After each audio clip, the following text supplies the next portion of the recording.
13(3) का क्या बोलता है?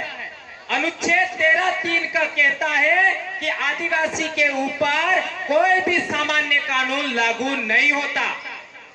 वे अपनी रूढ़ी और परंपरा से स्वशासित होते हैं। तो यदि आज सरकार ने हमको रैली का इजाजत नहीं दिया तो हमने रैली करके दिखाया, वह आर्टिकल 13(3) के तहत हुआ। और उसके लिए हमारे ऊपर कोई केस नहीं कर सकता। और यदि कोई केस करता है तो कौन सी सरकार करती है? इस देश में 3 सरकारें हैं, राज्य सरकार, केंद्र सरकार और भारत सरकार। भारत सरकार कौन? आदिवासी। राज्य सरकार और केंद्र सरकार भारत सरकार के अधीन है।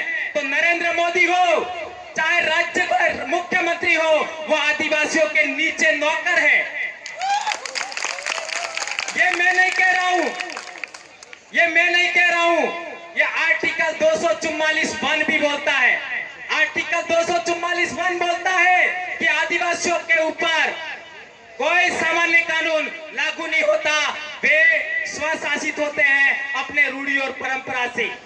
तो इस देश में जो भी कानून बने हैं वो आदिवासियों की रूढ़ी परंपरा से छोटे हैं, आदिवासियों की रूढ़ी परंपरा से बड़े नहीं हैं। उसका एक महत्वपूर्ण उदाहरण देना चाहूंगा।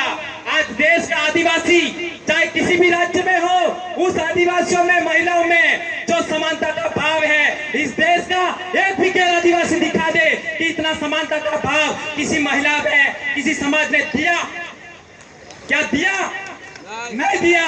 और महत्वपूर्ण बात, आदिवासियों में न्याय परंपरा जो होती है, आपका कोर्ट, चाहे जिला कोर्ट हो, चाहे हाई कोर्ट हो, चाहे सुप्रीम कोर्ट हो, वो इस तरीके का न्याय नहीं दे सकता।